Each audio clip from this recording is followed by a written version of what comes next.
Welcome back to Derailed. We got JJ Lahey and Jake Schyvinck, your humble hosts tonight. We're going to have a good time. We're going to talk Packers.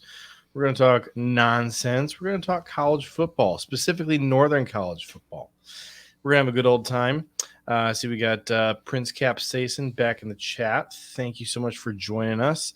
Probably going to be a little smaller audience tonight because we have switched YouTube channels, and I would anticipate that some of our normal regular listeners are going to have a hard time finding their way to the new stream. So Prince Capsaicin, appreciate you for making the journey over here with us. And I also saw Brian Maffey in the chat earlier. There we go. There's Brian Maffey.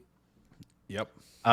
Prince Capsaicin says, I hate West Coast road trips. Also, good evening. I don't know that I always hate West Coast road trips necessarily, because when we go play the Rams specifically, it seems like we have a pretty good time. Also, our recent games against the Seahawks have gone favorably as well. But I mean, obviously we all have plenty of PTSD from the Niners games, and then not the most recent Chargers game, but the previous Chargers game was kind of a scarring experience too, the 2019 game. So, anywho, Jake, thank you for joining us. Yep. Of course. Funny enough, West Coast road trips. Green Bay has only been out to LA to play the Rams once since they went to LA. They've only had 2 road games with the Rams since 2010, which is kind of wild. So the last 4 have been in Green Bay. Of course, the playoff game counted as well. So, and yes, that's the one. The Brian's version is Green Bay at the Rams back in 2018 with the infamous Ty Montgomery fumble, amongst other things. The Jair breakout party, of course, that was a great time as well. Yeah, that was so the 2018 Rams game. I'm not sure that's the game Maffey is talking about, because he might be talking about the 2019 Chargers game. But the Rams game in 2018, that game was the game that I kind of squarely put the loss on J.K. Scott. He had a shanked punt that put the Rams in perfect position to score their go-ahead touchdown. And then, of course, the Ty Montgomery fumble ended our hopes at a comeback. But at that time, like, I was super ticked at J.K. Scott. And this was kind of before people started disliking J.K. And by the time people started disliking J.K., I was like a really big believer that J.K. was not the problem with our punting game, because he's putting the ball in a good spot. And then the rest of the special teams is allowing 35-yard returns minimum. So I was kind of ticked that we got rid of him. By the way, was that his rookie season? 18 was his rookie season. Okay, so that was his. Okay, I thought so. Yeah, okay. Yeah. So right. So I think Zach Cruz is the person who tweeted today that the highest PFF grade for a punter in the league right now is J.K. Scott. The third highest is Corey Borges. Now, fortunately, Dan Whelan is number 5. I'll take it. I have no complaints about Dan Whelan. But as someone who did not want to move on from J.K. Scott or Corey Borges, I just feel a little bit vindicated. Just saying. Just throwing it out there. I don't know where J.K. Scott is punting right now. I will say that's an all-time low for me. I usually know these things. A Charger. Okay. Yep. That makes sense. Okay. I really couldn't think of where he was. I know where Bajorquez is, but he's with the Browns. Yeah. So actually, I think Scott was with the Browns for a hot minute too. Was he? I think his first team after he left Green Bay was the Browns. Oh, okay. Nice. Also, Dan Whelan, if you're not in, you should be after that. The idea of trying to drop kick an onside kick, that was sick. And I hope we don't have to see it right in the future, right? Ideally. But if it has to happen, I want to see that again. Because it seemed like they were confident in something they saw with that. So I really want to see that. It was cool to an extent, but then also just it was just kind of the cherry on top of the cake of like, hey, listen, we are behind in this game because Narv Dog missed 2 field goals. Yeah. And we don't even trust him to do the onside kick. We're going to have the punter do it instead. Now, it was badass that he did a drop kick onside kick. That was great. But also I was like ready to make Narv Dog go, look for a new job. Just saying. That's fair. That is fair. I mean, let me ask you this. Through X number of weeks that we played so far, 4 games, right? 4. Yeah. Has Narvison been any kind of improvement on Anders? No. Meanwhile, Matt Orzech continues to be just about the worst long snapper in the NFL. Yeah, that has to be fixed as well. I think, Rich Bisaccia, that was fun. I think we'll be seeing you after 2024. I just don't. There really isn't anything he's bringing right now. So Bisaccia. Yeah, this whole operation has been a near disaster, essentially, other than Whelan, who's doing a nice job this year. So, yeah, I mean, if push comes to shove, we're just going for it. We're going for 2, whatever. Sure. I have no problem with that at all. Be aggressive, bet on the analytics, whichever you'd like to call it. Because I think both make sense in some contexts, but I'd be totally fine if they just abandon kicking. Just abandon it. Who cares? If it's a 4th and 5 on the 32, you're like, well, we can't make a 50-yard field. I mean, shouldn't it be obvious? Yeah. So give me all the aggression. So looking at special teamers for the season, 47 players have logged special team snaps so far. And of those, we're looking at 16 who have logged over a 60 PFF grade, and 60, of course, is just dead average. Oh, we just lost. We lost Jake. Well, it's been nice knowing you, Jake. I'll miss you. Oh, he decided to rejoin us. My mouse bumped my keyboard, and there's like forward and back buttons. Yeah, and I was on this window. And because I was like, oh, I'm trying to be on the other window, and I accidentally bumped it, and it hit back. So of course, you know where that's going. So I've had that happen before, and then I also have a problem. Well, sometimes my index finger just like it doesn't like spasm, but it just like tightens a little bit, and I just click without meaning to all the time. So like, if I'm not actively using my mouse, I have to take my hand off my mouse because otherwise I'll just start randomly clicking stuff. It's not a spasm. It's not like a nervous tick or anything. It's just, I don't know. It just tightens or twitches or something. You see what happens when we start talking about special teams? It's just operations in general start to fail. That is a problem. So we should probably move on before something else, goes wrong with the stream. I'm gonna hit the point I'm trying to make real quick. We got 16 of the 47 players have an above average PFF grade.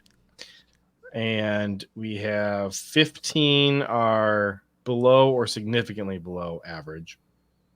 In that significantly below, we have Matt Orzech at a 52.9, which, believe it or not, is like a 20-point leap from last year when he was so funny. He was the worst player on the entire team by a wide margin last year. Braden Narvison, good. I don't know how they calculate the overall special team grade for a kicker. This makes no sense to me. He has a 60.4 special team grade. Wait, how? But he has a 39.8 field goal grade. Okay. And a 29.8 kickoff grade. The heck are they grading that's giving him? He make a tackle? Yeah, what's his tackling grade? Like, did he make a tackle? Like, honestly. Does not appear so. I don't. Yeah, I don't understand how you can get a 60 from there, but He is 9 of 9 for extra points, although he had a couple that he just barely hooked in there. He is 9 of 13 on field goals. There are quite a few kickers in the NFL who have missed 0. He's missed 4. He's averaging 1 miss per game. He really got helped out by that penalty in the Tennessee game. Yes, he did. Because goodness sakes, that's weird that his kickoff grade is what is it? It's a 29. Did you say? Yeah, 29. And like if you go like individual games 29. And look at kickoffs, it's like 57, 60, 60, 60. And like PFF, by the way, with these kickoff grades for kickers, the worst is a 6 for kickoff grades, and the best is a 60.5. I just don't. So, that is weird to me. I'm not sure what in the world they're really grading. Like, there's got to be a few like times where kickers have done a nice job wherever in the landing zone that's led to like good coverage ability for everybody. Like there has to be that. And based on what you see from these kickoff grades, that is evidently not true. Because as I said, the lowest is Fairbairn for Houston with a 6. How do you get a 6 kickoff grade? I feel like you have to like kick like half of the balls out of bounds. What kind of Kenny Clark grade is that? Like, hey, we got Tyler. You have to kick stuff out of bounds. There's just no way. Like I don't understand. All right, but, Jake. Anyway, we got to talk about this performance we just witnessed on Sunday. Do we? In Lambeau Field against the Vikings. Obviously, felt like a movie that I watched recently. Tale of Two Halves. It reminded you of Cocaine Bear. I was gonna say don't say it, but yeah, that's fine. You gotta be careful around here. That's why I was anyway. Prince Capsaicin, if you give Nixon a high grade on kickoffs for showing extreme displeasure with every touch, I'd give it's a typo. I'd give Nixon a high grade on kickoffs for showing extreme displeasure with every touchback. That's very good. Yeah, man, these new kickoff rules have kind of neutered our boy Keyshawn Nixon, the all-pro returner. I'm not sure what he's going to have to do to kind of start cracking him again. I mean, no question about it. The old system seems to have been a little bit kinder to his special skill set. So we'll see. So this was obviously a tale of two halves. And like I think the first conclusion that you have to come away from it with is like Jordan was just not ready to play. It took him a whole half or really 3 quarters to get warmed up. And like, duh, he hasn't practiced since before the NFL season began. So I don't think that the game plan of, hey, let's take our quarterback who hasn't practiced and go play against a division rival. I don't think that was the right call. I was nervous about it before the game. And I think that if you had played Malik Willis, I think you would have won that game because the game plan that we used the previous 2 weeks, which was play complementary football, make things easy for the quarterback, really pound the rock, really emphasize getting a lot of yardage after the catch, whether it's scheming guys up or just having guys hang on to footballs. The whole style of play changed when you had Jordan in there. And like he looked rattled. He was trying to play some hero ball. He was not trusting his leg, throwing some ducks. And at no point was I mad at Jordan.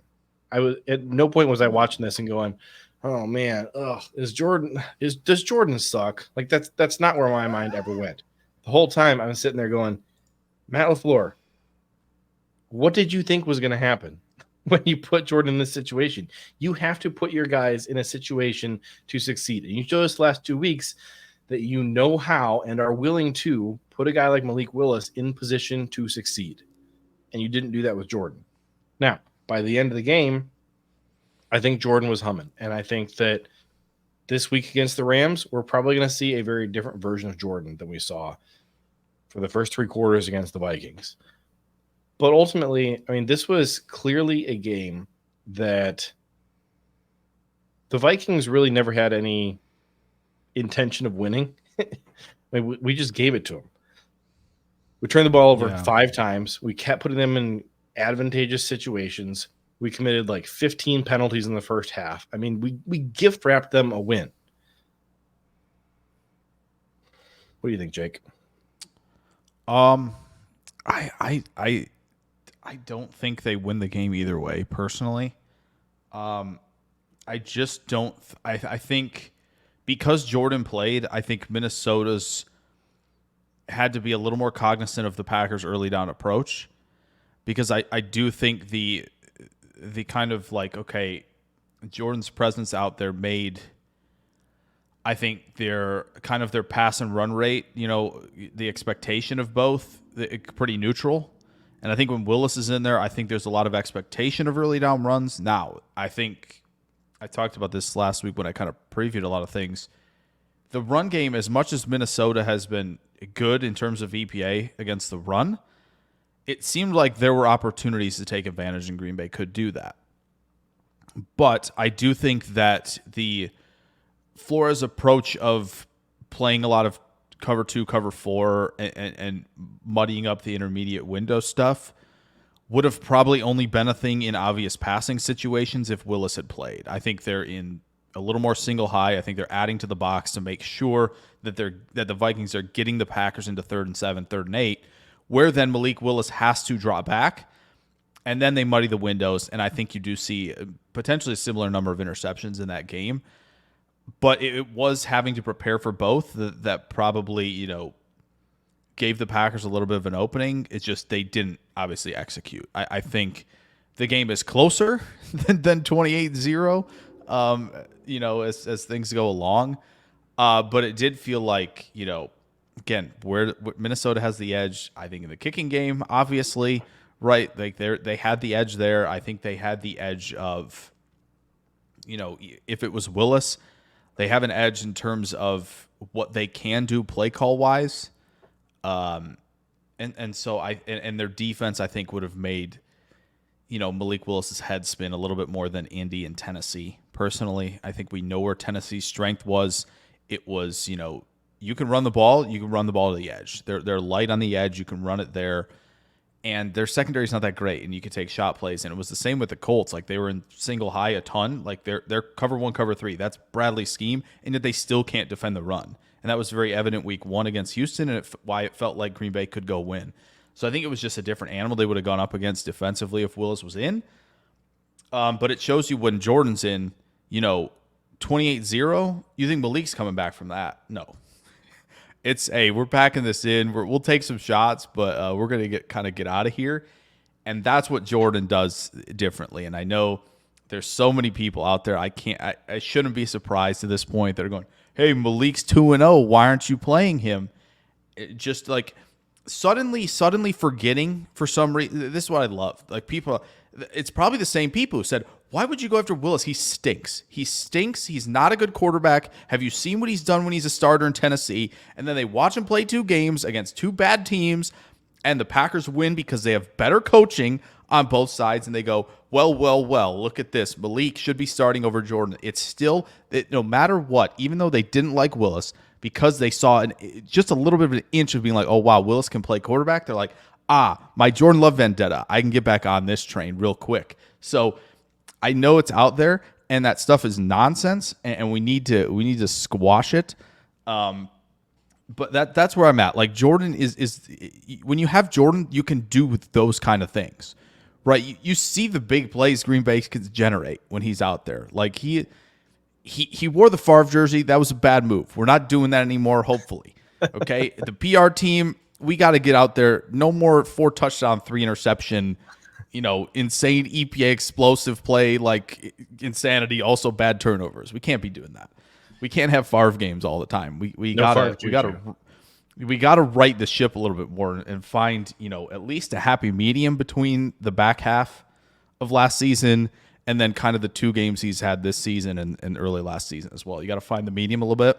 But I think, again, it shows you, when Jordan's at the peak and when the rhythm comes back and when he starts feeling comfortable, like how dangerous this passing game and this offense becomes. So I think Jordan gave them the best chance to win if he had just had and I think they do win if Jordan has a full practice or 2 or 3. So let me ask you 2 questions. Looking forward to go round 2 with Minnesota later in the year. Oh, we're going to beat the tar out of him in round 2. Excited for that one, really. No matter who's under center. Let me ask you 2 questions, Jake. First question. Yeah. Who's a better NFL quarterback? Malik Willis or Will Levis? I mean, I think if you asked me when the trade happened, I would have said today. I'm asking you today. It's Willis. I think if you asked me when Green Bay acquired Willis, I've been like, I'm not sure. To be honest, Levis has shown a little bit more in games as a starter than Willis did, but I would have been pretty on the fence just because I wasn't that big a fan of Levis, and after that first debut, it kind of got shaky a little bit, and you could tell that there's some things he hasn't worked out. Now it's very clear. And, man, Callahan's got to be just kicking himself over there. He has to be kicking himself. Listen, they got the win on Monday. That's cool for them. Yeah, they got the win on Monday. Good for them. Mostly on the back of the fact that Miami can't do anything on offense. That Miami's running into the teeth of the defensive line all the time. I have no idea why they're doing that, but I think Callahan's probably like, man. He looked good in the preseason, so I'm kind of surprised that Callahan was kind of like, yeah, we'll trade him, we like Rudolph and we like Levis, and it's like, okay, sure thing. I mean, when the coaching staff decides that they like Mason Rudolph and Will Levis more than you did something to take off the coaching staff. Yeah. Tyler Dershel says Levis needs to continue to play purely for the memes. I'm enjoying the memes, and I'm also enjoying gloating over all of the people who talked down to me about how Levis was secretly elite. I want Levis to keep playing, and I want those people to have to keep watching him play. Just saying. A real quick thing on the QB thing, like, honestly, the organizations – there are just organizations where I'm like, yeah, if you're QB going there, I'm tired of ranking the quarterbacks in the draft. I'm not doing that. I'm waiting to see where they go. And I'm like, that's a good spot. That's a bad spot. You're going to be good. You're going to be bad. Because we're seeing it again. Honestly, if Caleb goes to Washington, JJ, is he doing fine right now? Probably. Maybe. I don't see why not. I mean, Jaden Daniels was my QB1 in this draft class, and Caleb was not my QB2 even. So that's what I do really enjoy doing at this point, because I agree, there's only so much that you can get from like actually ranking them like head to head who's going to be better, without seeing where they go and what the scheme fit is and all that. But I do like being able to classify the quarterbacks and say, look, I think this guy is going to be a success early, and he could play in year 1, and he knows what he has to do. And there's not a ton that you need to spend in year 1 bringing him up to speed on. And then you get a whole second group of guys. And this is your Josh Allen's, Jordan Love's. There's a whole bunch of these guys. J.J. McCarthy fits right in. Potentially Richardson. We'll see. Jury's still out. We're monitoring the situation. These are guys who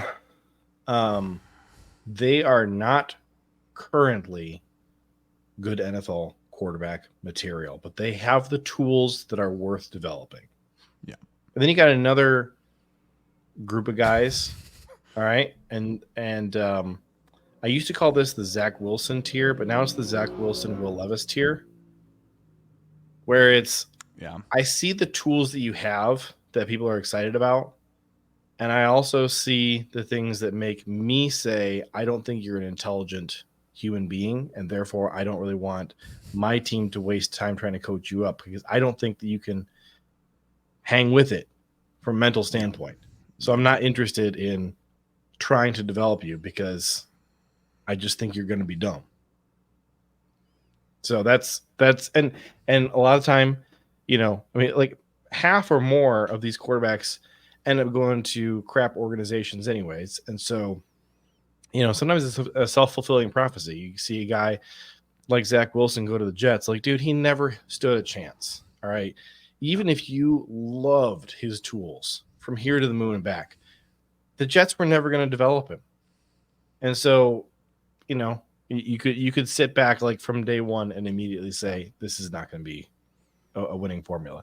So Jaden Daniels, I really liked what he had. He was the quarterback that I felt had the highest ceiling, and I really liked his floor, and I felt like he could be a success in year one. Time is a flat circle. He's doing the RG3 thing before our very eyes right now in Washington. We're seeing it again. Playing the league. We're seeing it again. Will it last?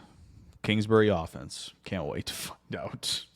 And I think you and I had a lot of conversations about J.J. McCarthy pre-draft, and before he was selected, I finally came around on, look, I don't think that from the standpoint of like understanding an NFL offense, understanding an NFL defense, like this kid is not ready right now. But I agree, if you sit him and you teach him how to think and how to read a defense and how to direct the offense, yes, he has the intangibles and leadership that you need. He's pretty darn accurate. I think that with enough time, he has the potential to be really, really good. Similar to Jordan Love. Yeah. Broke my heart that he went to Minnesota. I told you a bunch of times, I think he's going to Minnesota. I think they're going to sit him. I don't know. I mean, like the way that Darnold's been playing, I think he was going to probably sit all year, regardless of whether he got hurt. It does seem that way, yeah. But with him getting hurt, like it might kind of be the best thing for him that he gets to really sit for the whole year. So, Mafi says, "Don't jinx Daniels." Can you please jinx JJ McCarthy, because we don't need the Vikings to have I wish, Brian. The problem is I've already said this like 5 times about Daniels. About this is RG3 again. In terms of how the year one can go. So I don't think I'll be jinxing, but Coach Hewlin, yes, we have seen the improvement from Willis, and you saw it in the preseason. He looked so much more comfortable, and he's looked really comfortable in Green Bay, and that's all you can ask for. So I'd prefer we don't flip him, to be honest. I would like to have a guy who can go in and win a football game right now, like. Yeah, there are so many teams there, because I mean, again, Herbert is fighting stuff right now, injury wise, and he's like doing everything he can to be on the field. And I think like Harbaugh himself probably knows, like, yeah, if he doesn't play, we're in trouble, like legitimately. So it's really nice having this guy, to be backing up Jordan Love at this point. I really don't want to flip him. And the Packers for a billion years had crazy good backups that you could lean on, and it was really nice. And what year was it? Like 2016 or something like that was kind of the first year where we just like didn't have a backup, and then you go through the whole Brett Hundley, Deshaun Kaiser, Tim Boyle, that was 17, where Rodgers got hurt, and it's just been brutal up until this point. Ooh, here we go. Brian Maffey, Cam Ward or Jalen Milroe as QB1. Brian, I want to commend you for your valiant attempt to derail us. All right, this is the first time in here that we got somebody really trying to pull us off of the Packers discussion. Jake, are either Ward or Milroe your QB1? As I've stated a few minutes ago, I will not be ranking the quarterbacks this year. I will purely be looking at where they go. If any of them go to Carolina, forget it. It's over. If any go to New York, it's over. Where else? Chicago. There was one Rest in more that I peace, was. Quinn Ewers, future Carolina Panther. There was one more that I was thinking of that I was like, Tennessee, yeah, it's over as well. Denver. So Denver's not a good place to go. Yeah, Denver's not a good place to go either. Yeah, I'll be releasing my rankings of situations and organizations where QB should go. We'll probably do that sometime, but and your at 1.1, your evergreen 1.1 is going to be Green Bay, right? Yeah, I mean it's hard to argue. If Pittsburgh had made Rudolph look a little better, I would have gone there maybe as well. Minnesota seems like a real nice spot to have cast-off quarterbacks. I would like Kevin O'Connell to keep trying this. I tweeted this, I think, on Sunday, where I'm like, next year, no, Kevin, no, you got to try this with Bryce Young. Can you do it again? I want to see you challenged out there. Do it with Bryce, and let's see how that goes. And that would be really fun.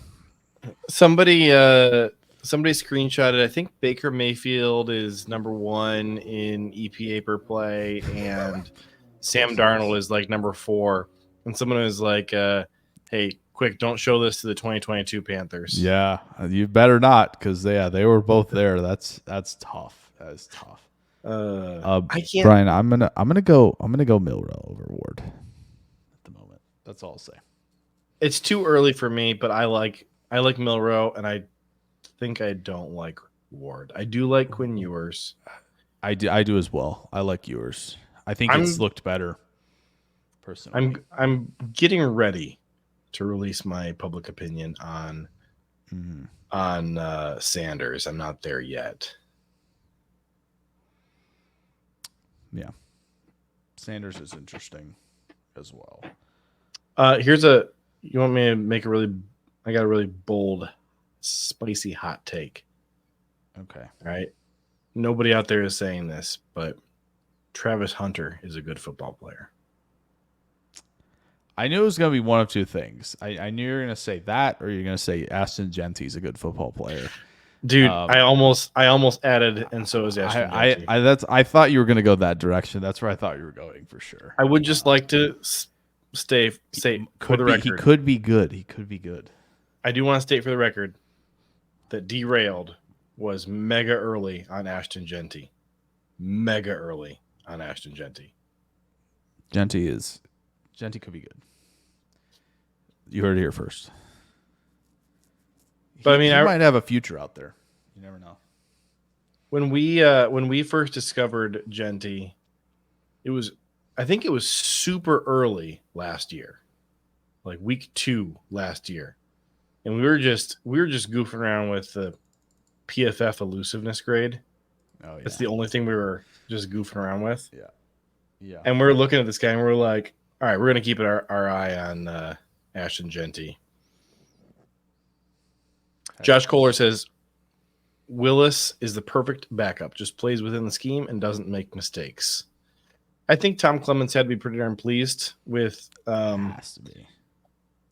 With Malik Willis for just being a really excellent game manager. It was fun watching him take over that Colts game with his legs. That was cool. Yeah. Have not seen that in Green Bay in a very long time. That is true. Also, just like him taking some shots down the field a little bit in Tennessee game, that's really nice to see. Show off the arm a little bit. Mm-hmm. Trust some receivers to make plays. Trust Romeo Doubs to intercept the pass that you intended for the cornerback. But yeah, 100%. Lost him. We're talking about the Tennessee game. We weren't talking about we were talking about Indy. We were doing that. No, that was the Tennessee game, wasn't it? The underthrow to Dobbs, 39-yarder. I thought that was the Colts. I really thought, unless there was another one, there might have been. Let me see here. This should be, dude. Twitter's search function is broken now. Like, I can't find any of my tweets anymore. I know. It's rough. It is truly rough out there. while you're doing Prince Cap says, it says Giants and Raiders, 2 teams I thought would go QB last draft. I will think the same next year. Oh, well, I think the Raiders were trying to get Penix. It was the Colts. Yeah, I was like, I feel like that was like the one throw I'm like remembering from that game, other than Richardson throwing it to McKinney. But there is that. There we go. Yeah. Bring Kraft in, get a little man zone read. It's zone defense. Are they gonna take us down for this? Replaying the Fox stuff? Right over the top and hold it. Yep. That'll do. They can't take us down for 5 seconds. 5-second clip's got to be safe. True. That's true. It's like on YouTube you can do like up to 5 seconds of a song before they ding you. Are you still talking about Giants Raiders? Not really. I think they'll be talked about heavily probably once we get around there. Coach Hewlin, how do teams miss on Daniels so badly? If I'm an NFL scout, how do you not see what Williams does in college and not know that's not going to translate? I mean, I just want to point out it's a little early to completely proclaim Williams as a bust. I think we're not going to know until at least the end of this year for sure if he's a bust. And I think that he can still totally turn things around. Yeah. Also, I was not high on him in college, but also I don't know about missing on Daniels so badly. He went second. It's not like Daniels. You say how do teams plural?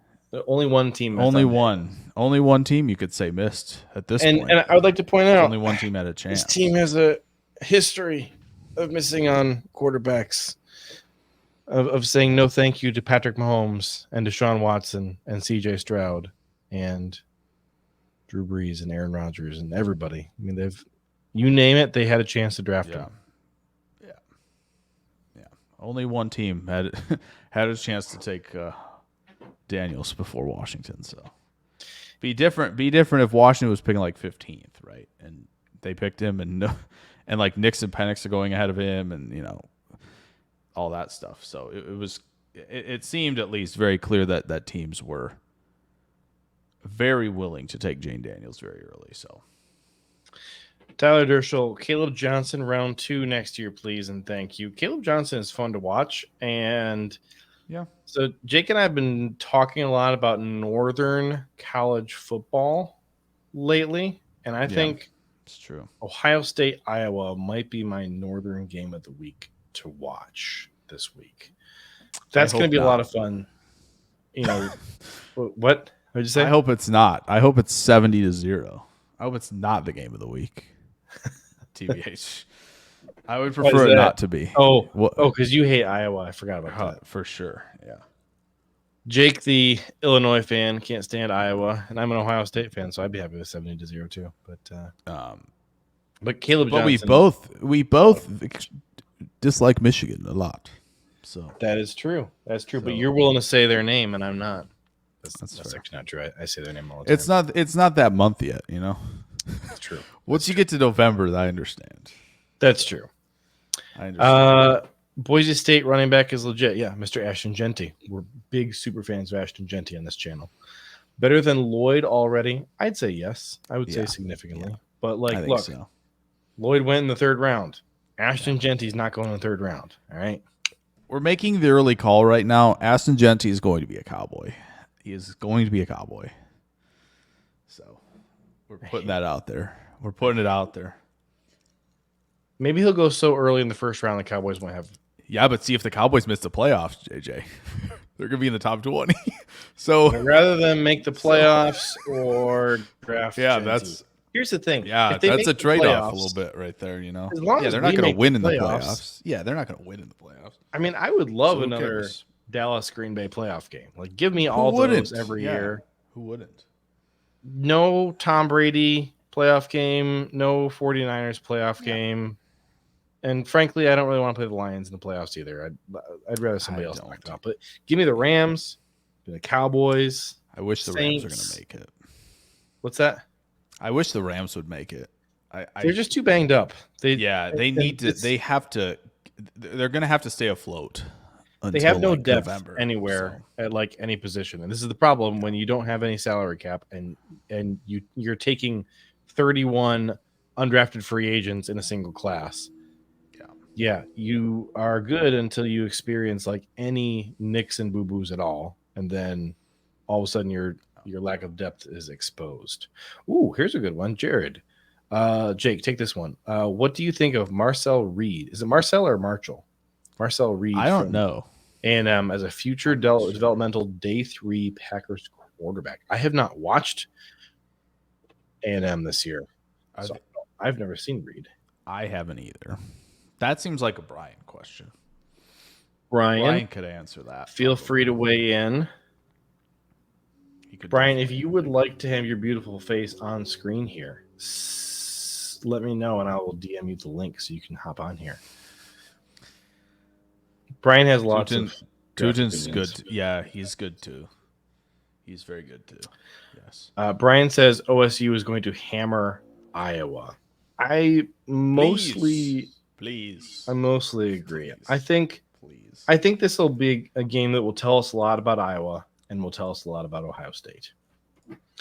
Nobody that Ohio State has played this year has told us anything about Ohio State. We have no idea what they are.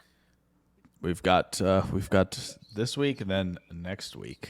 I think are gonna. Yeah, the Ohio State schedule is kind of crazy from here on out because you got Iowa, Oregon, Nebraska, Indiana, who are suddenly flaming freaking hot. Yeah, Indiana. You got the team up north. Nebraska. Yeah, and then Purdue and Northwestern, whatever. Nebraska worried me a little bit there against Purdue early. I was kind of like, oh no, is Purdue also frisky in the Big Ten? But Hawkeye's going to give them a run for the money, and Vegas knows with that line movement. Ooh, I'm curious what the line is now. Let's see. Isn't it 20.5? I feel like that sounds right, but who knows? It is currently. Wait, what? This can't be right. What? So the over-under is set at 45 points. I guess that makes sense if you're not expecting Iowa to score any points, and you think that Iowa's vaunted defense is going to get the job done, which they certainly might. Oh boy. Over-under is 45 points. The spread is just 20. Okay, I was close. Actually, if you think Iowa has a chance to win, they're plus 850 to win it. Straight up. No. This is just simple. This is not advice. This is, if you would want to do it. Go ahead. I will just say the spread being 20 and the over-under being 45. I could believe either one of those individually.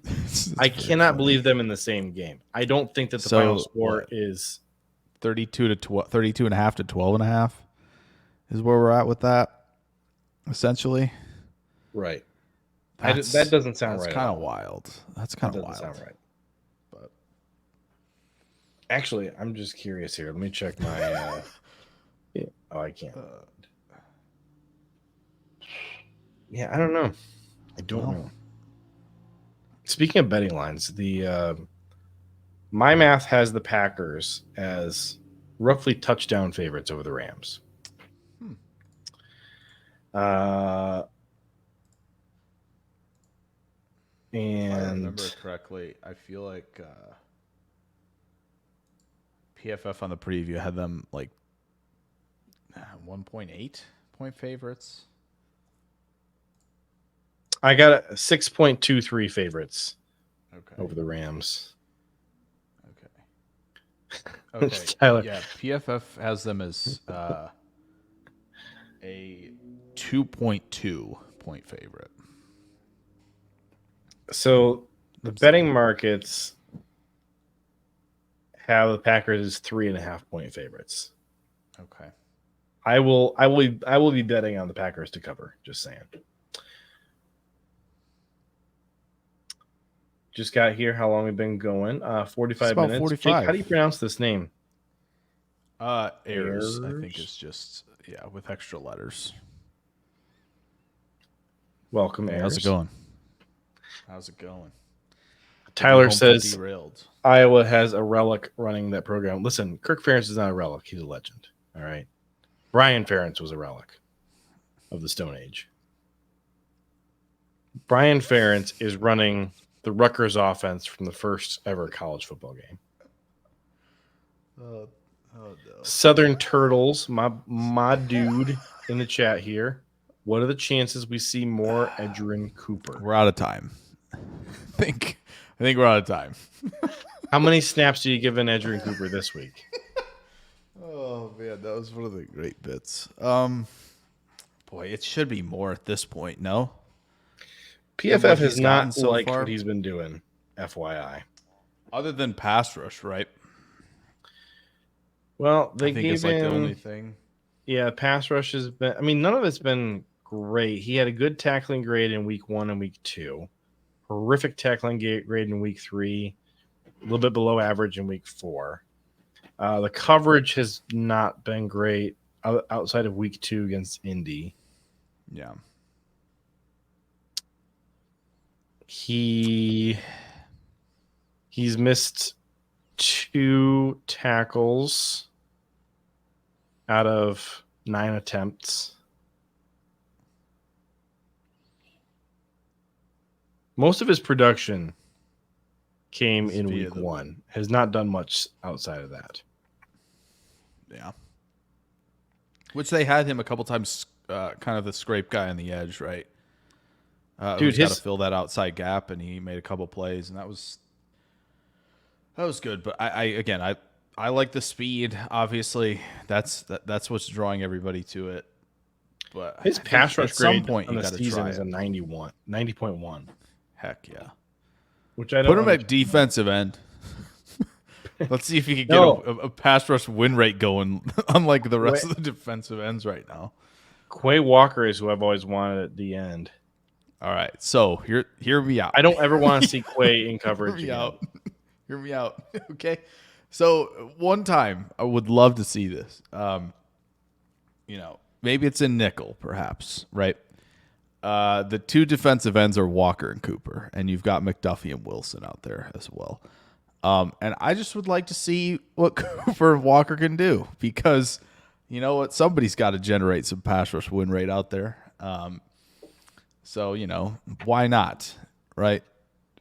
This is Halfley needs a kind of an AMA mailbag type of thing, and I would love to ask him, can we see one of those this year? One of those looks would be great. The answer is probably no, but I'm going to ask. Ayers is a big Evan Williams fan, we're seeing. Yes. Want to see Williams more than anything. Edge and D-line suck, especially with Wyatt injured. I mean, I will just say, Wyatt has been the only defensive tackle who's really been doing his job so far. Yeah.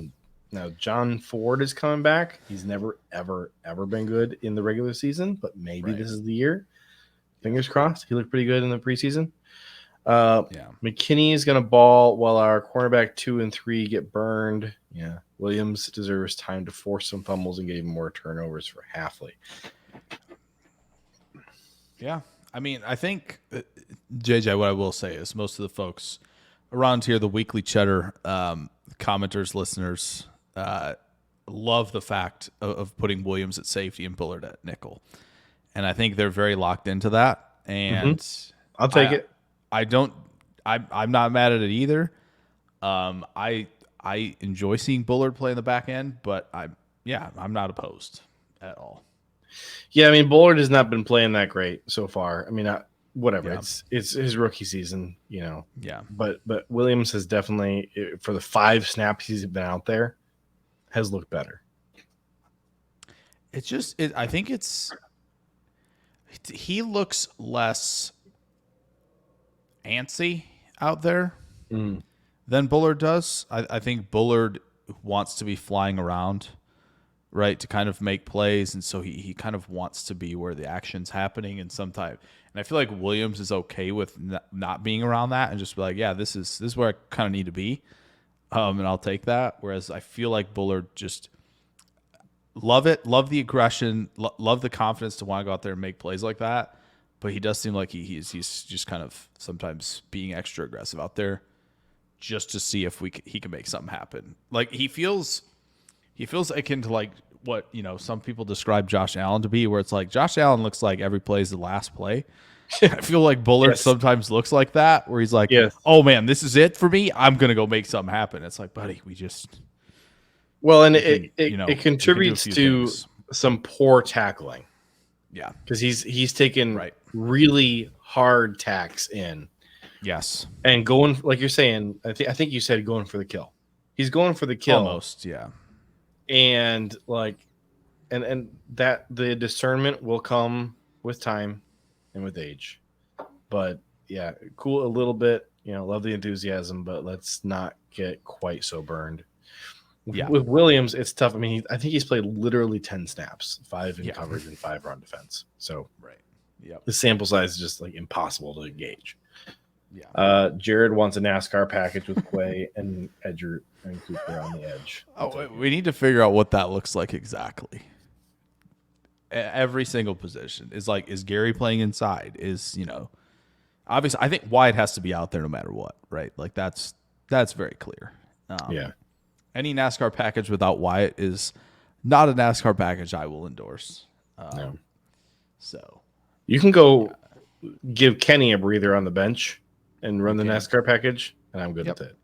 Honestly, Kingsley, I feel like Kingsley is their highest graded pass rusher so far. I feel like when South Carolina put Kingsley as like a lined up as a nose tackle, he would just obliterate centers, get around the corner quickly, quick hands, all that good stuff. I feel like he might be okay. So we like Wyatt, we like Kingsley, we like Quay, and we like Edge right now. Hey, does that feel kind of nice? People laughed. I had Kingsley as a second round pick. I had Rasheed Walker as a second round pick. Yeah, Kingsley was surprising. Wyatt was a top 10 pick for me. All right. I didn't like Quay Walker at all. He was my player number 100 in that draft. There you go. And because we took Wyatt later in the first round, I was willing to just live with it, but I was not happy when I drafted Quay. Yeah. Just throwing that out there. Just thinking about Leo Chenal in this Packers defense instead right now. Just thinking about it, Brian says, it'd be nice. It'd be kind of nice. Don't say anything negative about Evan Williams on Twitter. His dad will come after you. I don't know who his dad is, but that's certainly a common thing. There are some players who I just don't talk about. How it goes. That's just how it goes. Once you see it, it's just kind of, Dershel says, side note, can we acknowledge how good Green Bay's O-line is developing? I'm really surprised with Ryan's progress. He had a nice game on Sunday. I think it was one of those games where it was fine, right? And that's kind of, I'd like to see more of those, right? It feels like Sean Ryan's just on one and then he's not. And it's like he's always, if you go back and look at his play in 2023, it was the weirdest thing because his grades every week would alternate between single digits and 80s. All right. Yeah. Every other week it would flip flop. Yep. This year, it's still too small of a sample size to really know what he's going to do. But basically, he had 2 meh games. I mean, his Indy game was pretty bad, but the Tennessee's interior D line is, pretty good, but still not enough of an excuse for me. But then he did stack back-to-back good games against Tennessee and Minneapolis. So, Minnesota. Or Minnesota. Yeah. So I mean, but the offensive line has not been a liability so far. I thought the Philly game was atrocious. I wanted to make the offensive line swim home from Brazil. It must have been. I think the field must have played, a part in some of the balance stuff because it felt like it was just. I think there were a couple times, if I remember correctly, where Walker is trying to anchor and he can't get a grip with the right foot at all, and you just see the slip, and it's just kind of man, it's. But I will say one thing about offensive line, and I feel like JJ, you probably echo this as well. At this point, like 4 weeks ago, right before we had played a game, it was kind of wow, okay, the D line, it feels exciting. It feels like we got a lot of guys there, right? And the O-line is kind of like, it feels a little shallow. Like I'm concerned. And I think the O-line depth is still a question mark for sure. But like the O-line has started to level themselves out where the concern is lessening a little bit, not in terms of depth, but in terms of the starters as a whole at the moment. And the defensive line is kind of like, okay, what's going on here? Which not to get ahead of ourselves, but like that's kind of lining up nicely with how the draft is set up, at least how we think it's going to be set up. Offensive line, yikes. This coming draft, don't love it so far from what I've gotten through. But there are a lot of guys who might be kicking inside, so maybe that's a help. That's a helpful Green Bay. But it feels like the early tackles might not end up being tackles. So there is that. But it seems like D-line has a lot of guys that we'll be talking about, which if this trend continues, there will be the ability to restock the cupboard there, which is good. So Michael wants to see Bullard and Oladapo to back up the rush with Ja and Valentine over the top. okay. I would like to see it for a series, I guess. I don't. Yeah. That's kind of an interesting assortment of players to put out there. I mean, you're telling me you want to take Stokes and Nixon and Valentine out of there, Right. and no Xavier McKinney. It's bold. I'm wondering if Bullard is playing nickel here, and Oladapo is taking one of the linebackers, the true linebacker spots. So what's McKinney playing? So I assume if we're going right, it's ludicrous to say Quay, Wyatt, Kingsley, and then an edge, right? And then you have that's 4. There's 7 more spots. Are we doing like Wilson and Oladapo for coverage, right? Is that's 6? No, Bullard. Bullard playing this. linebacker. That's what it says. I can't imagine. I'll tell you what, the Rams will never see this coming. Sean McVay will be shocked. I feel like we need to do this to like Carolina or like Bo Nix. That'd be way more fun. It would have been fun to do against the Titans. Yes. Yeah. Ayers says Williams' forced fumble ability is too good to pass up, is what I'm pointing out. Dude knows how to hit and think, takes better angles in space deep. Don't mind Bullard rotating in and out at safety while nickelback. Yep. Again, super small sample size. Love Williams for the 10 snaps he's been out there. It's not enough for me to really feel like I know what he can do, but I do want to see more of him. So you and I are in agreement on that. Yeah. Could we see more Nixon on the perimeter so we can get Bullard in the slot and Williams post safety? I don't ever want to see Nixon on the boundary. I like Nixon comfortably in the slot. The closer he is to the line of scrimmage, the better. And if we had linebackers who could cover, that would be good to not have Nixon on tight ends. I was going to say, could Nixon put on 20 pounds? Play linebacker.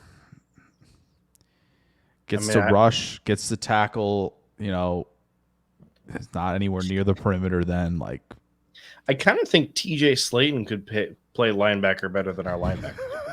Maybe. Prince Cap, Sean Gary and Van Ness are playing linebacker going forward, and then we'll flip flop. That's the move. That's what they've been listed as linebackers for the last 5 years. They're good athletes. Wyatt's injury severity still not known. Fingers crossed. I thought we did get an update that he was at least not going on IR. Didn't we get that update? I think that was the only thing.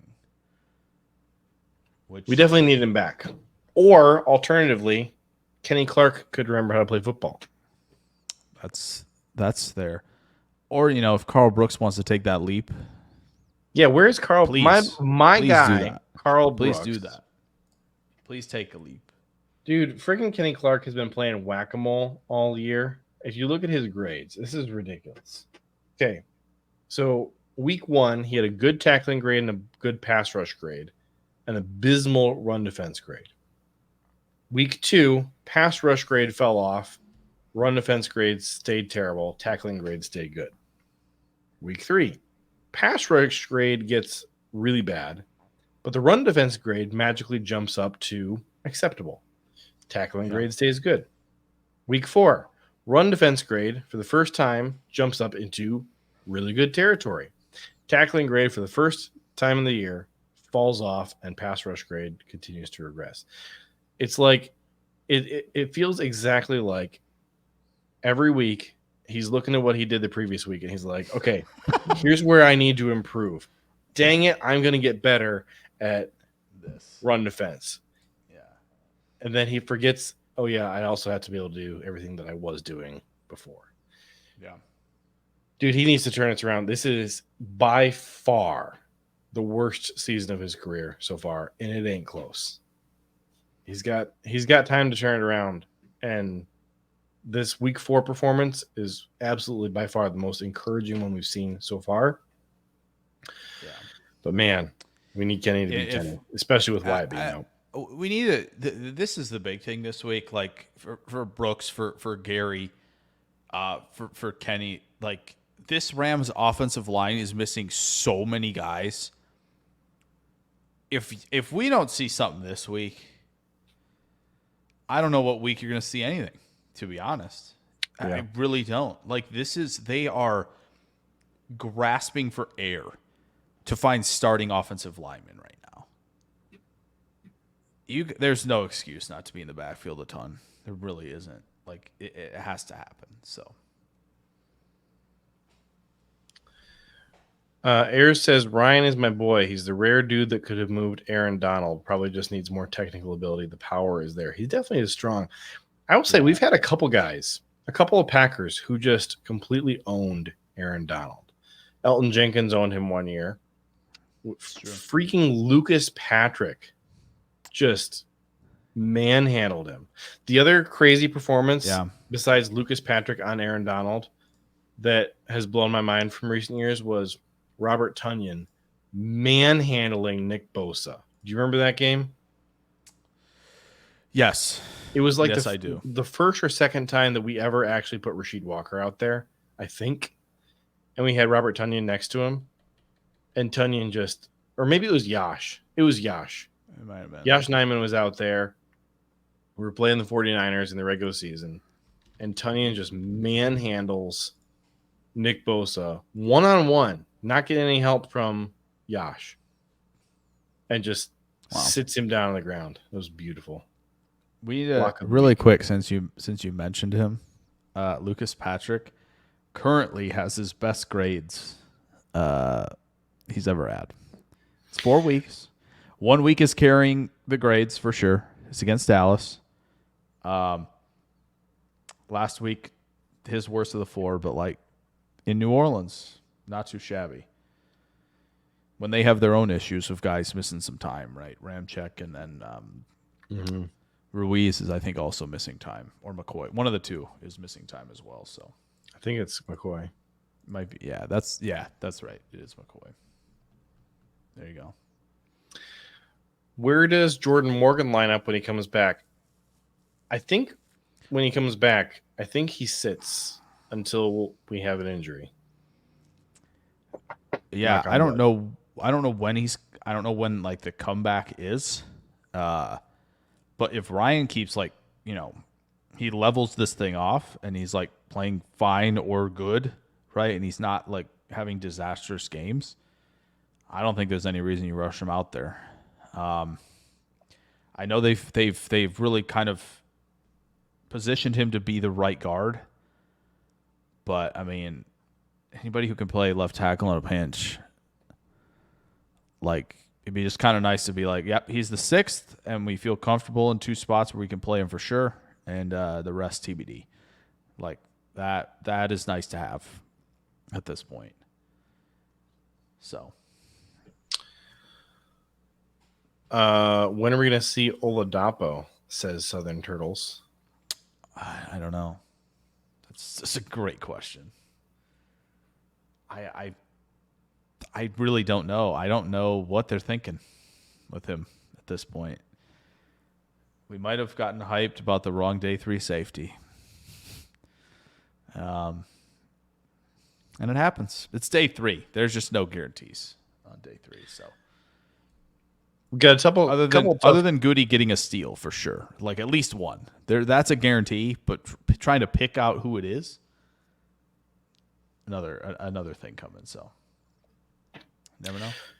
Got a couple tough questions here. Why no Colby Wooden inactive all 4 games and Brenton Cox the same except for the opener? To me, Brooks and Slayton have both been met on the inside too. Well, the entire defensive line group except for Wyatt have been completely putrid. It's been very bad. Yeah, I think Matt is being nice, honestly. Yeah, to this point. I would say after Wyatt, the second best defensive tackle has been Brooks, and Brooks has not been good. Right. It's been brutal. Yeah, they're going to have to get some stuff figured out.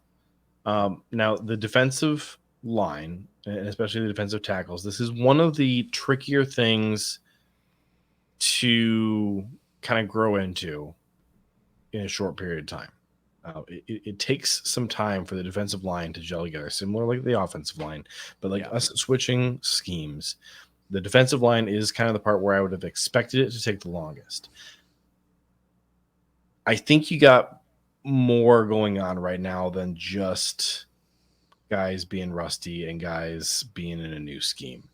I've broken down some of Kenny Clark, and he's just like, he's not in his gaps a lot of the time. He's just like, it's almost like he doesn't understand what his responsibility is on the play, and he just wants the bonuses for getting a sack or something like that. That's what it looks like at times, because he'll vacate the middle of the field and go chasing after, behind Rashawn Gary, trying to get to the quarterback. And it's like, dude, it's a freaking run play. And now we're having to rely on Xavier McKinney because Quay Walker missed a tackle. Like, dude, I need you to stay in the middle of the line and collapse the pocket. Yeah, it does seem like he's kind of just free willy out there. Kind of like, it's just like, I'll just kind of roam, right? The entire field is my ocean at this point. And because I feel like everybody was that one play against Philly, it was kind of like, what's Walker doing? It's like, what do you mean, what's Walker doing? What is Kenny doing?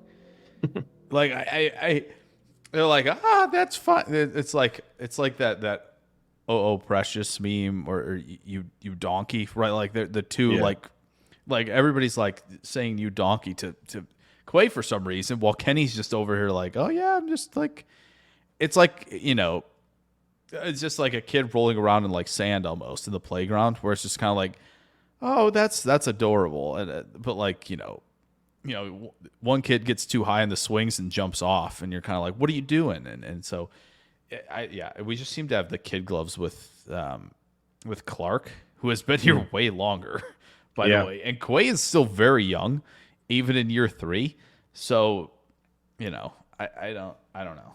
It just seems like, and again, I've done this many times where I feel like, I want this guy to be good, and I, want to fight for that. And it's kind of like, all right, just step back. What are we actually seeing right now? And it's tough, but I get it what Dershell's saying and what Ayers is saying about Dean Lowry. And it's, it could be worse, and it could be worse. I don't want to see it being worse though. Please. Well, I wanted to make the point, like, I think a Dean Lowry right now could really help the defensive line right now, because what Dean Lowry did really well was just staying in the right spot and executing his job. Now, did he execute it at a high level? No, his ceiling was never high. We all know that. Right. Yeah. But the reason that the coaches had him out there all the time is because he did his job, and they knew they could count on him to do that. Right now, you're not seeing that from anybody on the defensive line. No, we always knew that Wyatt was kind of chaotic in how he played. Like, he was definitely that at Georgia. Like he was a dynamic rusher who affected things quickly and often, but was just like, okay, he's doing kind of like what Bullard is doing right now. Like he did that all the time, where it's just like, I'm just going to wreak havoc however it may come. And what is gap integrity? I don't know. I've never heard of that before. Like, right. So if we know, like, okay, why it's dynamic, but there are going to be times where he kind of does that, and it's like, okay, well, now everybody's kind of like positioning, not, holding the line of scrimmage, right gaps, making tackles, like all of these things where you're kind of like, okay, can we have some steady guys in there while this guy wreaks havoc? And it's not happening right now at all. So. Well, we're just about out of time here, so I think we're going to need to rank our Northern College football teams. We also, I think, should pick the game. Oh, I already did pick the game. Packers by a touchdown. Packers by a touchdown. Okay. I will take the Packers by 3. Packers by 3. I'll take them by 3. All right. That's where. Well, I'm going to bet on the Packers to cover that 3.5 point spread this week. So we'll see if I can make some money. There you go. I've not made a lot of money in recent weeks. I will say that. So I kind of need to turn things around here. Okay, so what Jake and I have been doing behind closed doors is we have been discussing Northern College football. It's been a blast. We have, what is it, 28 Northern teams, I think? Yes, I believe that's correct. It's been a rock and roll good time. Yeah. Because, frankly, the South can cram it. All right? We like you only when it's draft season time, or, okay, sometimes guilty pleasure, we'll watch Bama, Georgia, whatever. But the point is, the North is better. It's superior in every way. For sure. So what we're going to do here, I think, nice to have seasons up here. Yeah, basically, if you own a snow shovel, you are in the North. I think we have 28 Northern teams. Yeah, I'm struggling a bit here because I put a filter here on all these games. I only came up with 25 teams. I'm really struggling to remember who else we have. So Tyler Dershel asks, including FCS or only FBS? So it's really only Power 4. It's only Power 4. We got Notre Dame in there. We do have Cincinnati. I'm trying to think who our other. Here's who we had. I'll pull up the example. This is Pitt. after I need to week put Pitt 3. in there. Yeah, this is after week 3. So Ohio State, Nebraska, Penn State, Rutgers, Washington. So a lot of the Big Tens, right? Iowa State, Iowa, Illinois, Oregon. Am I going too fast? I'm going to share my screen here so we can Boston College, Syracuse, Utah, Kansas State, Michigan, Notre Dame, Indiana, Kansas, Purdue, Pitt, BYU, Colorado, Michigan State, Cincinnati, Maryland, Wisconsin, West Virginia, Minnesota, Northwestern. That was after 3 weeks. That was kind of the order, and we've put some tiers in there as well. And the tiers are kind of, I think the purpose of the tiers is to kind of help us distinguish when there's like a gap. Like, hey, there really is a significant gap here for us, between a couple of these teams. So I have 26 You have the independents. 6, 7, 8, it's 6. It should only be every Big Ten team but 2. 19, 20, 21, 22, 23, 24, 25, 26, 27, 28. So I'm still missing 28. I got Notre Dame. You're missing 2? I'm missing 2. How many Big 12s do you have right now? I have Cincy, Colorado, Iowa State, Kansas State, Utah, and West Virginia. BYU. That's one of them. Thank you. We got BYU. Okay. Why did we put BYU but not Baylor? I guess Baylor's is Texas. Yeah, you're right. So, yeah. Okay, so BYU. You have both Kansases. Do you have? I do. Check ACC again. Boston College and Pitt. Do you have Louisville? No. Louisville in here. You put Cincinnati on, right? Cincinnati's on, yeah. Syracuse is the other one. That's it. Syracuse. All right. There we go. All right, so okay, perfect. So now 28. There we go. So this just shows us the scores. It helps us kind of remember what these northern teams did this week. Yes. So the thing is, right, this is after week 3, that one you have up there. So we might have to we didn't do work our way back and check week 4 if we need to. Week 4, from what I remember, right, you had Illinois beating Nebraska, which is a big one for us in terms of the tiers. Yep. I kind of feel like that game probably going to elevated. move up. I feel like this game elevated Illinois, but didn't really ding Nebraska that much, frankly. Yeah, close game, overtime game. Seems like both teams are very solid. Do we have any change at the top? Anybody joining Ohio State? Because I assume they're going to stay there. Yeah, 49-14 over Marshall, 38-7 over Michigan State. I think we have to have a super quick conversation about this Illinois-Nebraska thing because we had Illinois in Tier 3 previously and Nebraska in Tier 2.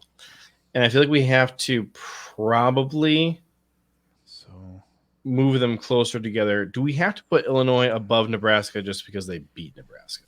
You don't necessarily have to. I know Illinois losing to Penn State, maybe that is something that, gives kind of like, okay, this is Illinois. They're kind of back where they're at. You still feel confident in Nebraska going on the road last week and winning as well. I think you can keep Nebraska above Illinois if you so desire. I'm okay with that. I do think they should be in the same tier. I feel as though if anybody's going to leap up a tier from 3, actually, I don't think anybody. I think it's just Michigan beating USC. That doesn't do anything for me. If anything, it just plunges USC down. No, because USC just pooped that game away.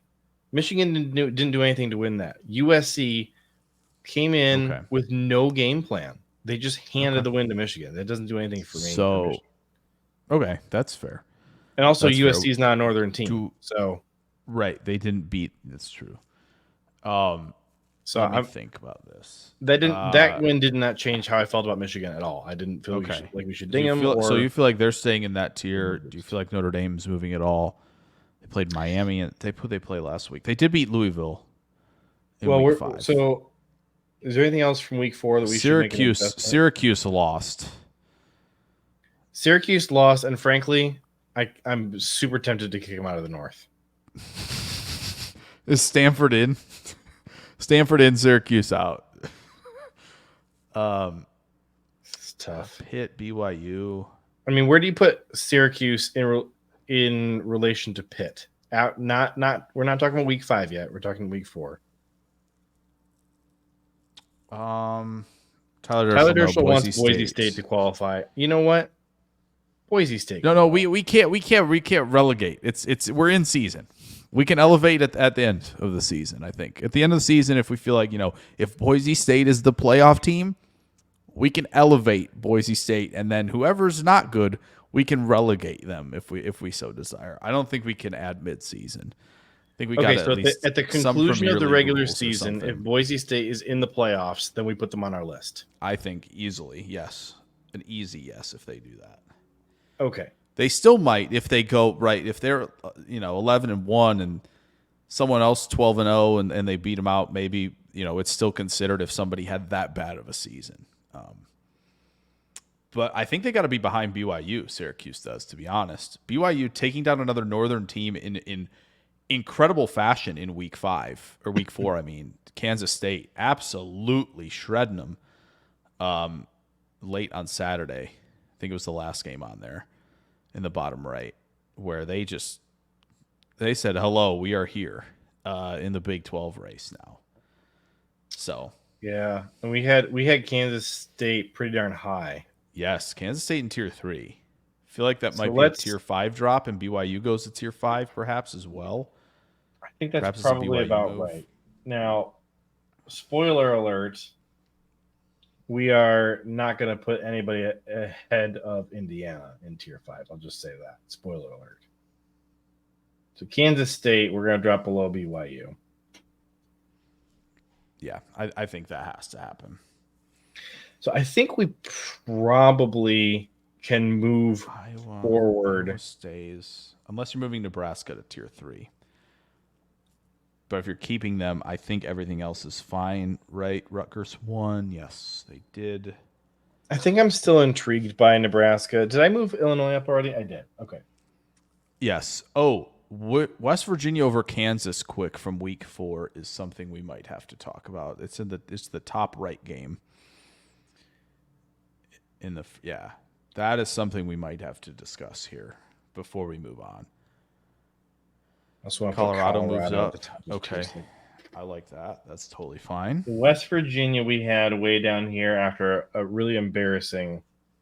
Tyler Dershel says just kick Wisconsin off the list for Boise already. There's a chance that's the team who gets kicked. There's a real chance that's who gets kicked. Jake, how many games have I been telling you all year Wisconsin is going to win? 3. 3, yes.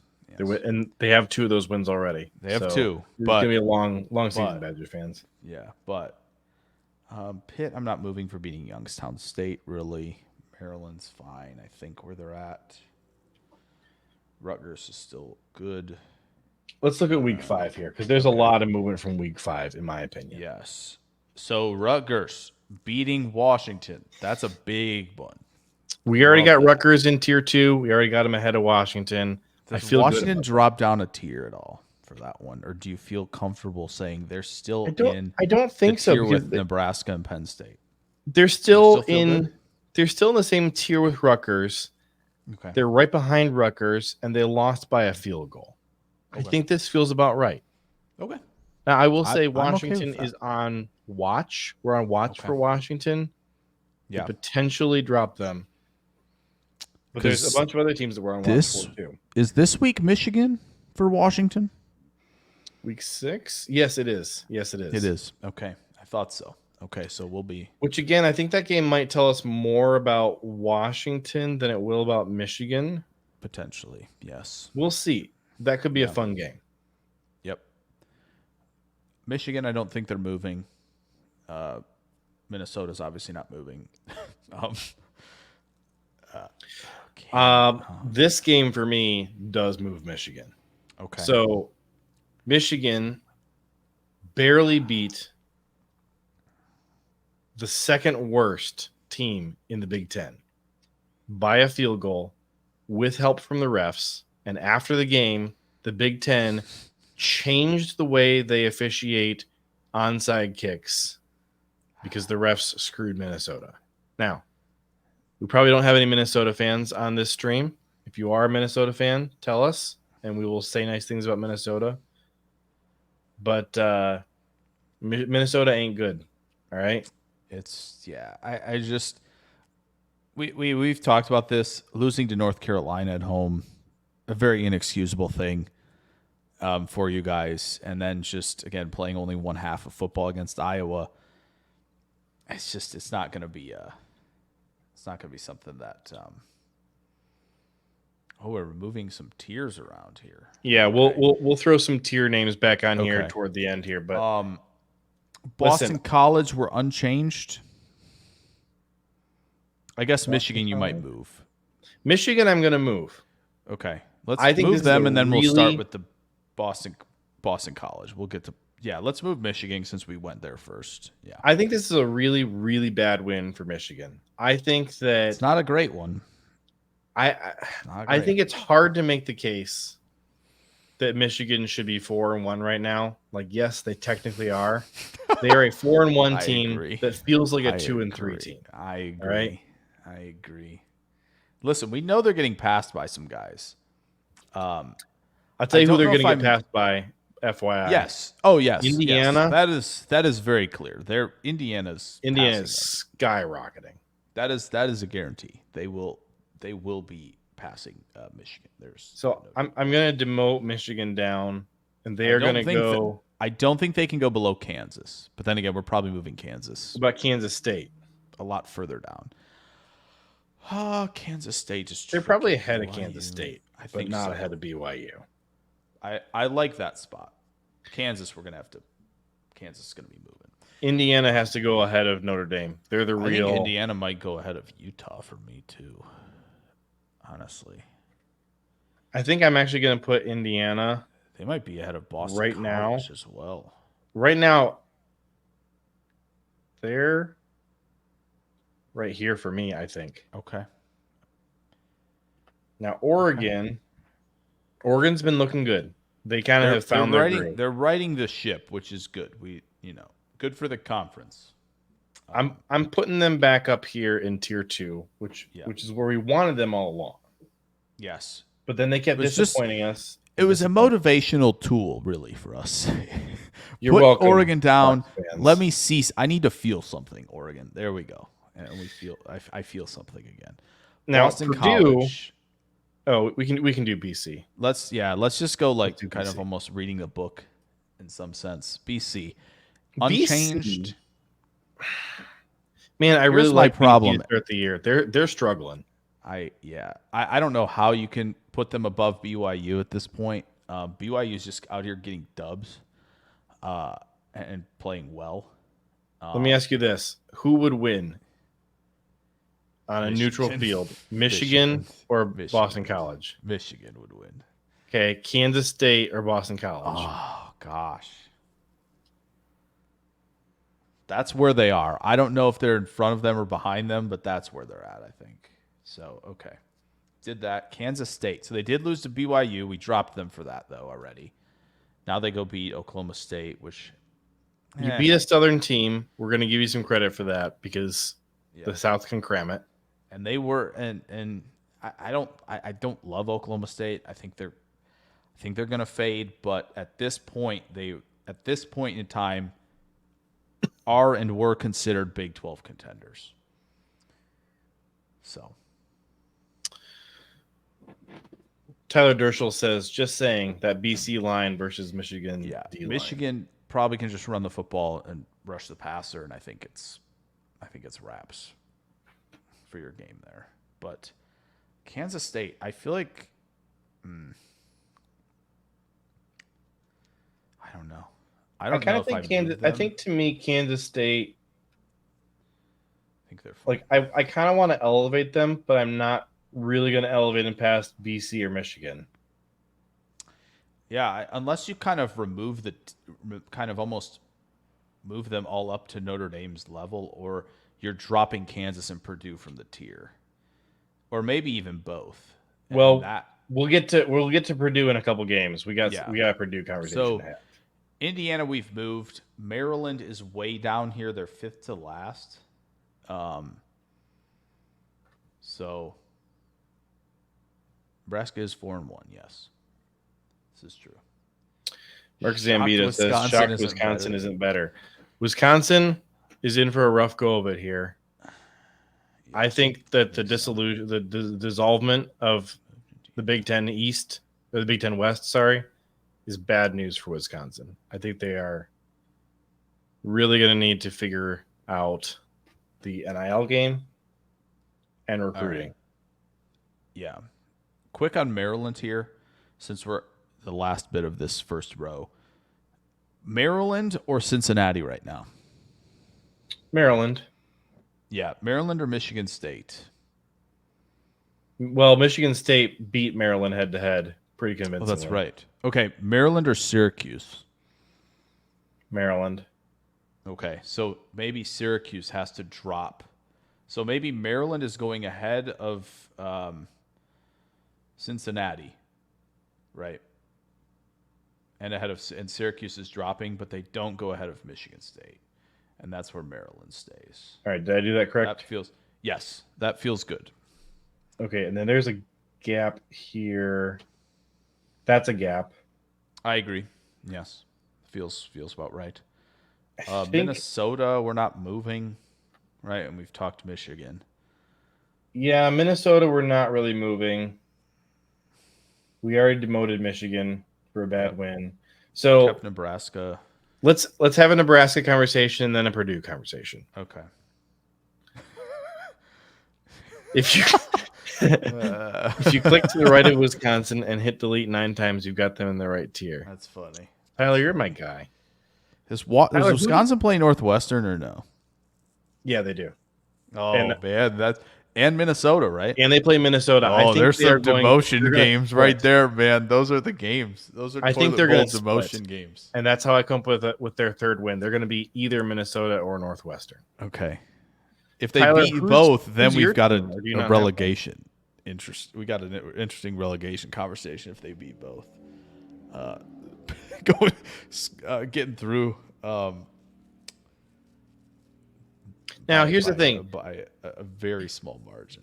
But anyway. Unless you go and join the SEC, we are not going to demote you to the South, but we will demote you in our hearts to FCS. FCS, yeah, the North League 2 that has North Dakota State, South Dakota State. Man, people maybe are Boise's down there. I don't know. Maybe Wyoming. That's maybe where Wyoming is right now. Who can say? The whole chat wants us to get rid of Wisconsin. They want to demote them. Guys, we're not doing that. We started the year with Wisconsin on the list. They're staying on the list till end of season, and that's final. I am going West to Virginia acquiesce to the chat and put Wisconsin at the bottom. All right, that's fine. West Virginia beat Kansas, so we're gonna have to get to that. That was a Week 4 result. That's going to have to play into what West Virginia does, perhaps. Maybe they've left this tier and moved up to the tier above, and maybe that's all you want to give them. I mean, we had loftier expectations of West Virginia before they dropped 2 to Penn State, and who was the crap? Well, they weren't going to beat Penn State, but they lost to Akron or something. I'll just check their schedule quick, but we'll keep. I mean, you can start. I lost a little bit of money betting on West Virginia to beat Penn State, so that was me being dumb. So West Virginia beat Kansas. They lost to Pitt. That's what it was. Pitt? Yes. But we like Pitt. Yeah. Actually, I think that win made us put Pitt in our northern teams. That might have been what happened, yeah. So what do we want to do with Nebraska here? Because Nebraska, I still think, is really good. They dropped a weird game to Illinois. But we think Illinois is pretty good. Nebraska was our number 2 team in the North. I don't think they can still be our number 2 team in the North after losing to Illinois. No. And I think I would probably put Nebraska behind Oregon. Okay. I think we need to leave tier 3 for the I teams. It seems really, really aesthetically pleasing right now. I'm enjoying it. Accurate at the moment. So that's fun. Oh, Drew wants to swap Nebraska. Illinois cannot be number 2 overall. They're not. I do think. Okay. What about this? So I think I love them. I love them, Drew. Drew, I love these guys. They're great. Love them. We can't be putting them number 2. Can't do it. But I love them.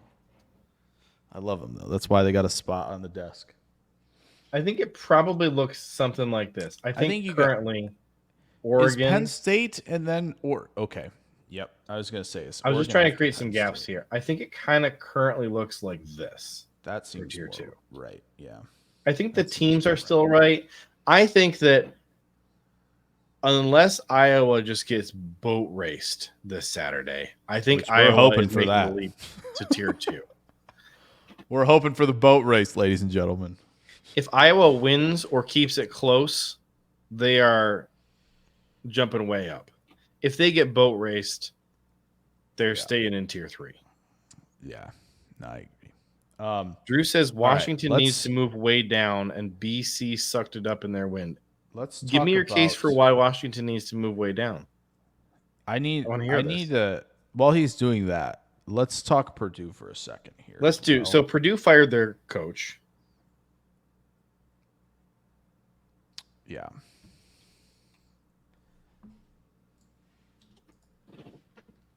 They fired their offensive coordinator. Yes, that's right. That's right. Ryan Walters is still there. They fired their offensive coordinator. I really would like Walters to come back and coach Illinois' defense, if that's possible. Don't think that's happening.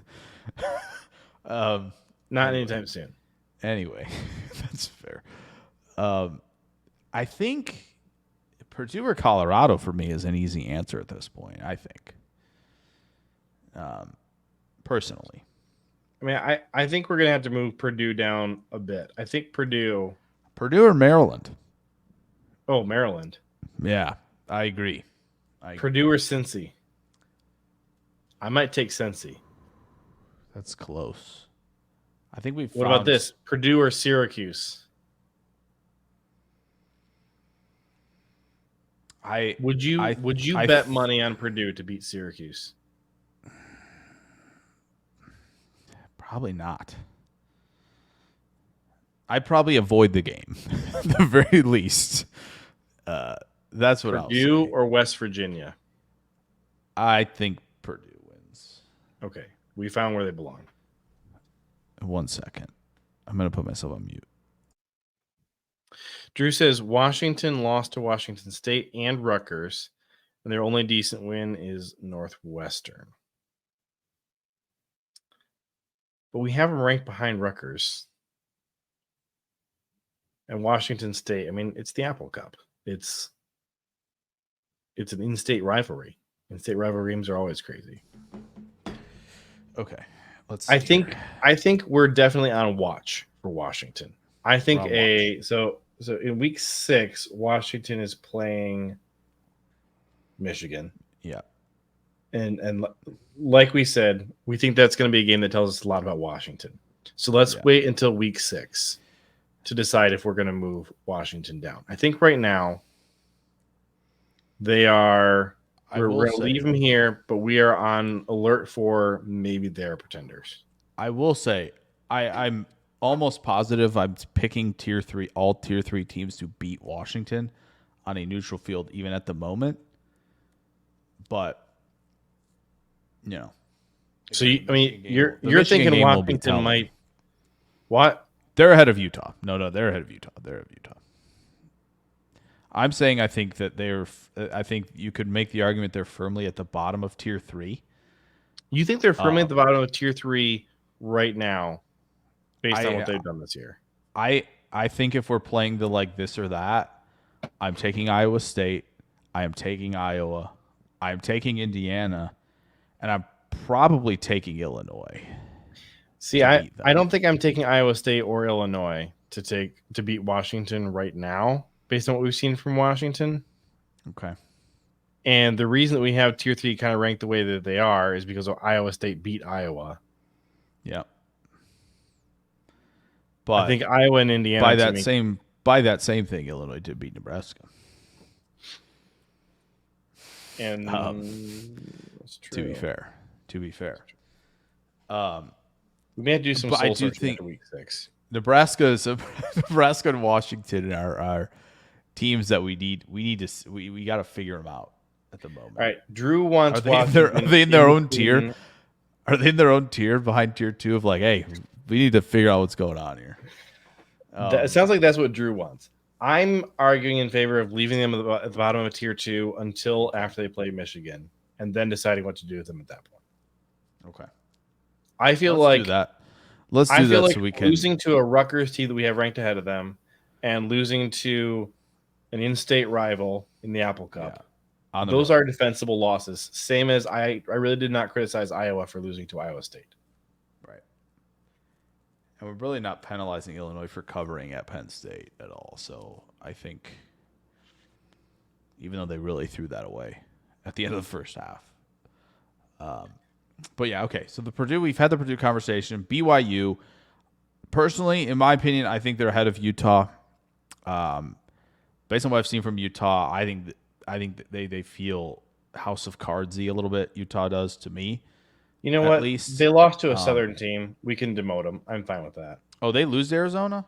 They lost to Arizona. They got get out of here. Get out. 23-10.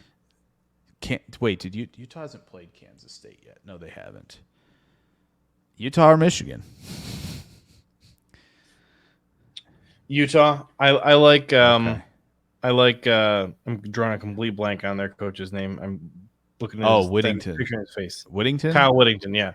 Whittingham. Kyle Whittingham. Whittingham. That's right. I like Kyle Whittingham to Jordan Whittington. Coach a smart game against Michigan. he's not going to Lincoln Riley this up. Okay. I just don't think they have the talent, but I don't think Michigan has the coaching. talent. The coaching. Oh, Graham. Michigan doesn't have a quarterback.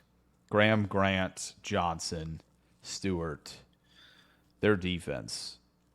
Yep. They can play some good defense. Even for a guy who's played 1,000 FBS games in Cam Rising, I still think he would struggle. Yep. And all their points would have to come from defense as well because they don't have. And I think they would get a lot of them. I think they could. I think Michigan could 2023 Iowa their way to almost a boat race of Utah, just because I thought I want to see the Big 12 is Big 12 is so weird because all of the contenders at the beginning they're like, oh, these are the top 3, and it's kind of like, oh, I don't know anymore if they are. So that's going to be fascinating to watch. And 2 of those 3 are in our Northern teams ranking, so that's very fun. I wish that Utah and Michigan played this year. That would be a hilarious and fun game to watch. Me too. Skipping through some of these games that don't really move the needle for me. Syracuse playing Holy Cross tells us nothing. Cross. They're like, what if we play a team that's close to Notre Dame? I think the UCF game was a good win for Colorado. Colorado has looked a lot better as of late. They still have offensive line issues. Yep. I think I want to rank them ahead of Kansas. I was going to say, I think Colorado-Kansas State is a fascinating discussion. But I'm comfortable with that. Boston College, Colorado's interesting too. Do you think Michigan and Boston College, you think there's a significant gap there? Should they be a different tier? I kind of think there is. Okay. Which I'm fine. I think. Well, we're going to talk about Kansas. We're almost there. We'll get there. But we're at Colorado now, so that's good. Notre Dame beats Louisville. Good win. I don't think we're moving you. Not moving, but it's a good win. But it's a win they should have. They have a lot of wins on the schedule they should have. So Wisconsin somehow impossibly scored 21 points on USC because it's USC and their horrific defense. And we already bumped USC down for their previous week's game against Michigan, and they're not even figuratively bumped USC down. Yeah, they're not even figuratively bumped them. Yeah, but because of the crappy games they played against Northern teams, we demoted them from afar. All right, it's like when the NCAA imposed a sanction on Jim Harbaugh, even though he was in the NFL. All right, that's what we're doing to USC 2 weeks in a row. USC is being sanctioned. Sanctioned, and they might have to pay tariffs. I don't know. We'll see. Kansas has been making us sad. They made us sad against TCU. Kansas. We need to talk about y'all. What are you doing? Losing to West Virginia and TCU, man. How are we losing these games? And Illinois beat you. Or Pitt. The fact that it's just close. This seems like it's a very, very. It seems like an indictment on Pitt. Where we're like, Kansas has it's just they've lost 3 games. And we're still like, I don't know, Pitt. Because I feel like Michigan State and Maryland might be better than Kansas at this point. But also Pitt. Are you moving State Pitt? Had done better than 7-38 against Ohio State, I would have bumped them up a tier. But 7 points, especially with the way Ohio State's defense played in that first half, which was putrid. Yeah. And the fact that Michigan State was held to 7 points. I like Aiden Giles, but that is a damning performance. Kansas is on watch on tier 5. We put watches on guys in tier 2. We're actually putting a watch out on a team on tier 5 in Kansas right now. That is fascinating. You guys have lost 3 games already. What are you doing? Right the ship.